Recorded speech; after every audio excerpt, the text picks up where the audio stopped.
இறையேசுவில் அன்பிற்குரியவர்களே, இந்த நாளில் நீங்கள் நலமோடு மகிழ்ந்திருக்க இறைவன் உங்களை ஆசீர்வதிப்பாராக. இறையியல், வாழ்வியல், உளவியல் 3 கூறுகளை உள்ளடக்கிய இந்த காணொளி தொடரின் 4வது காணொளியில் உங்களை சந்திப்பதில் மகிழ்ச்சி அடைகிறேன். தொடர்ந்து காணொளியை காண்பதற்கு முன்பாக சப்ஸ்கிரைப் செய்து பெல் பட்டனை அமைக்கி ஆதரவு தருமாறு உங்கள் அன்போடு கேட்டுக்கொள்கிறேன். இன்றைய நாளிலே புனித ஃபவுஸ்தினா அவர்களுடைய வாழ்க்கையிலிருந்து மேலும் ஒரு நிகழ்வை நாம் அறிந்து கொள்வோம். நம்முடைய வாழ்க்கையில் சில நேரங்களில் ஏன் என்ற கேள்வியை நாம் கேட்டுக்கொள்வது உண்டு. ஏன் நன்றாக இருக்கிற என் நண்பர் திடீரென்று கஷ்டப்படுகிறார் என கேள்வி கேட்டு யோசிப்போம். ஏன் என் குடும்பத்திற்கு மட்டும் இந்த சோதனை என நினைப்போம். ஏன் என்னால் மட்டும் சரியாக படிக்க முடியவில்லை என வருத்தப்படுவோம். இந்த ஏன் என்ற கேள்விகள் எல்லோருக்கும் ஏதோ ஒரு சூழலில் வந்து கொண்டுதான் இருக்கிறது. எனக்கும் கூட ஏன் என்ற கேள்விகள் சில நேரங்களில் எழுந்திருக்கின்றன. அப்பொழுதெல்லாம் புனித ஃபவுஸ்தினாவின் நாட்குறிப்பில் இருக்கிற அவருடைய ஒரு காட்சி பகுதி எனக்கு ஆறுதலாக அமைந்திருக்கிறது. அதை உங்களோடு பகிர்ந்து கொள்ள விரும்புகிறேன். ஒரு நாள் புனித ஃபவுஸ்தினா அவர்கள் ஜெப நிலையில் இருக்கிறார். அப்பொழுது அவருக்கு ஒரு காட்சி விரிகிறது. இயேசு ஆண்டவர் உடலெல்லாம் காயங்களுடன் துன்புறும் நாயகனாக ஃபவுஸ்தினாவுக்கு முன்னால் காட்சி அளிக்கிறார். முதல் காணொளியிலே கேட்டது உங்களுக்கு ஞாபகம் இருக்கலாம். ஃபவுஸ்தினா அழைத்தலை பெறுகிற பொழுதும் காட்சி கொடுத்த இயேசு பாடுகளின் ஆண்டவராகவே காட்சி கொடுத்தார். இந்த காட்சியிலும் ஆண்டவர் இயேசு கிறிஸ்து உடலெல்லாம் காயங்களோடு ஃபவுஸ்தினாவுக்கு காட்சி கொடுக்கிறார். சில வினாடிகளில் அந்த காயங்கள் எல்லாம் மறைந்து விடுகிறது. 5 காய தழும்புகள் மட்டும் மீந்திருக்கின்றன. நெஞ்சில் இருக்கிற காயம், 2 கைகளில் இருக்கிற காயங்கள், 2 கால்களில் இருக்கிற காயங்கள் என 5 காயங்கள் மட்டும் மீந்திருக்கின்றன. அந்நேரத்தில் ஃபவுஸ்தினா அவர்கள் தன்னுடைய ஆன்மாவை காண்கிறார். அவர் சொல்லுகிறார், அந்த ஆன்மாவில் நான் செய்த சின்ன சின்ன குறைகளும் பிழைகளும் கூட அங்கே இருந்தன. எனக்கு ஆச்சரியமாக இருந்தது. மிகச் சிறிய குறைகளை கூட ஆண்டவர் கவனித்துக் கொண்டிருக்கிறாரா என்று யோசித்தேன். அந்த உணர்வை என்னால் வெளிப்படுத்தவே முடியவில்லை என்று எழுதுகிறார். தொடர்ந்து அவர் சொல்லுகிற பொழுது அந்த காட்சியில் இயேசு வருகிறார். ஃபவுஸ்தினாவை நோக்கி, யாரம்மா நீ என கேட்கிறார். ஃபவுஸ்தினா, நான் உமது ஊழியர் ஆண்டவரே என்று பதில் சொல்லுகிறார். அந்த பதிலுக்கு பிறகு ஆண்டவர் இயேசு சொல்லுகிறார், உத்தரிக்கிற நிலையில் இருக்கிற நெருப்பில் ஒரு நாள் கஷ்டப்படுகிற அளவுக்கு நீ பாவங்கள் செய்திருக்கிறாய் என்று சொல்கிறார். அதை கேட்டவுடன் ஃபவுஸ்தினா ஓடி செல்கிறார் உத்தரிக்க நிலையில் இருக்கிற அந்த நெருப்பில் குதிப்பதற்காக. ஆனால் ஃபவுஸ்தினாவை தடுத்து நிறுத்தி இயேசு சொல்லுகிறார், நீ உள்ளே குதிக்க தேவையில்லை, உனக்கு 2 வாய்ப்புகள் தருகிறேன். ஒன்று, உத்தரிக்கிற நிலையில் இருக்கிற நெருப்பில் ஒரு நாள் இருப்பது, இல்லை என்றால் பூமியில் சென்று பிறப்பது. உனக்கு எது வேண்டும் என்று கேட்கிறார். ஃபவுஸ்தினா, எனக்கு 2ஐயும் தாருங்கள் என்று கேட்கிறார்.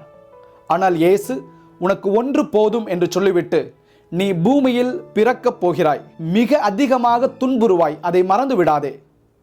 ஆனாலும் கூட நீ குறுகிய காலமே பூமியில் வாழ்வாய், வா என் நெஞ்சில் சாய்ந்து மடியில் ஓய்வெடுத்துக்கொள் என்று அழைக்கிறார்.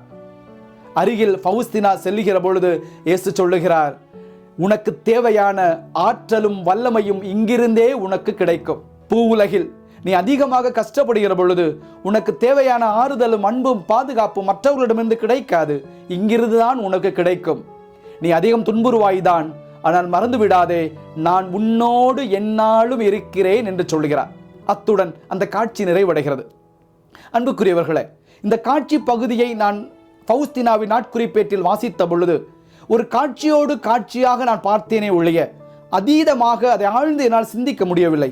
ஆனால் இந்த காட்சிக்கு அடுத்த பத்தியில் ஃபவுஸ்தினா குறிப்பிட்டிருப்பதுதான் இந்த காட்சியை சிந்திப்பதற்கு எனக்கு வழிகாட்டியது. அது என்ன வரி?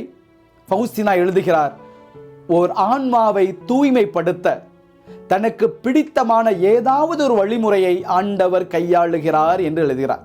நான் யோசிக்க தொடங்கினேன், ஏன் ஃபவுஸ்தினாவுக்கு குறைந்த கால வாழ்க்கை, 33 ஆண்டுகள் தான் வாழ்ந்தார்.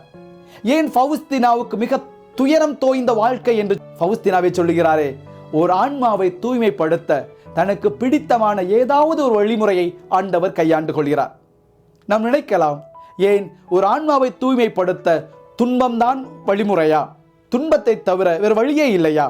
இந்த 2024ஆம் ஆண்டு தவக்காலத்தில் நான் வாசித்த புத்தகம், எதற்காக இந்த பூமியில் நாம் இருக்கிறோம், அந்த புத்தகத்தில் ஒரு இடத்தில் வருகிறது, ஏன் நமக்கு துன்பங்களும் துயரங்களும் நேரிடுகின்றன என்று கேட்டுவிட்டு அந்த நூலின் ஆசிரியர் சொல்லுகிறார், ஏனென்றால் துன்பம் வருகிற பொழுதுதான் நம்முடைய ஜெபம் உண்மையானதாகவும் நம்பிக்கைக்குரியதானதாகவும் இதயத்திலிருந்து எழுவனவாகவும் இருக்கிறது என்று சொல்கிறார். உண்மைதானே? நம்முடைய வாழ்க்கையில யோசித்து பார்ப்போமே. தினம்தோறும் கோவிலுக்கு போகிறோம், தினம்தோறும் ஜெபிக்கிறோம், தினம்தோறும் திருப்பலியில் பங்கு பெறுகிறோம், தினந்தோறும் ஜெபமாலை சொல்கிறவர்கள் இருக்கிறார்கள், தினம்தோறும் இரக்கத்தின் ஜெபமாலை சொல்கிறவர்கள் இருக்கிறார்கள்.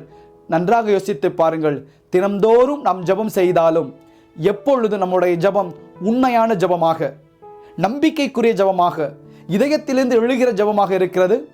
நாம் துன்பப்படுகிற பொழுதுதான், துன்பத்தின் வேளையில் நாம் இன்னும் ஊருகி ஊருகி ஆண்டவரை நோக்கி ஜெபிக்கிறோம். ஆம், அந்த துன்பத்தில் நாம் ஜெபிக்கிற பொழுதுதான் நம்முடைய ஆன்மா அங்கே தூய்மை அடைகிறது. ஆக ஒரு ஆன்மாவை தூய்மைப்படுத்த ஆண்டவர் தனக்கு உகந்த எந்த வழிமுறையை வேண்டுமானாலும் எடுத்துக்கொள்கிறார். அதில் ஒன்று துன்பத்தின் வழி நமது ஆன்மாவை தூய்மைப்படுத்தி மீட்பளிப்பது. விவிலியத்திலே பார்க்கிறோம், நீங்கள் என்னை யார் என்று சொல்லுகிறீர்கள் என்று கேட்ட பொழுது பேதுரு சொன்னார், நீரே மெசியா என்று சொன்னார்.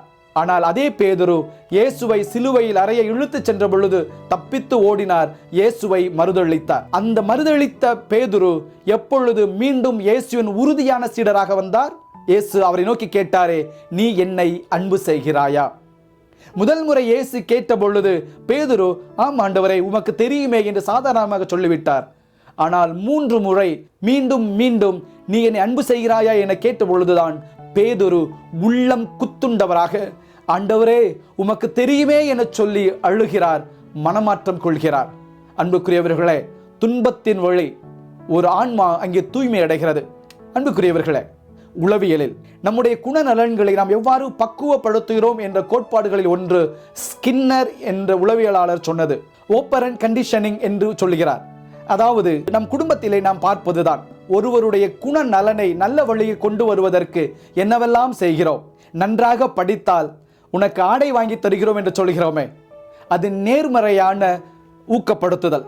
இரண்டாவதாக, நீ நன்றாக படிக்காவிட்டால் இனிமேல் வீட்டில் அலைபேசியை நீ பார்க்கக்கூடாது என்று சொல்கிறோமே, அது எதிர்மறையான ஊக்கப்படுத்துதல்.